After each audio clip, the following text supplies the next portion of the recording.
آشنایی کلی با کمیسیون‌های شهرداری. کمیسیون ماده 5 از معروف‌ترین کمیسیون‌های شهرداری بوده که مهمترین وظیفه‌اش بررسی و تصویب طرح‌های تفصیلی و تغییر کاربری است.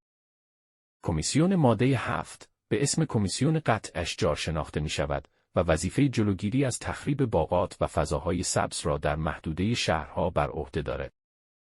کمیسیون ماده 12 وظیفه شناسایی اراضی بایر و مواد را بر عهده دارد. کمیسیون ماده 55 وظیفه این کمیسیون پیدا کردن کاربری‌های ناسازگار در بافت هاست. این کمیسیون می‌تواند برای کم کردن ناسازگاری، قانون و محدودیت ایجاد کند. مثلا محدود کردن کاربری کارگاهی در بافت مسکونی. کمیسیون ماده 77 رسیدگی به اختلاف مالیات دهنده و شهرداری در خصوص عوارض شهری. کمیسیون ماده 99 وظیفه رسیدگی به ساخت و سازهای غیرمجاز و غیرقانونی در خارج از حریم مصوب شهرها.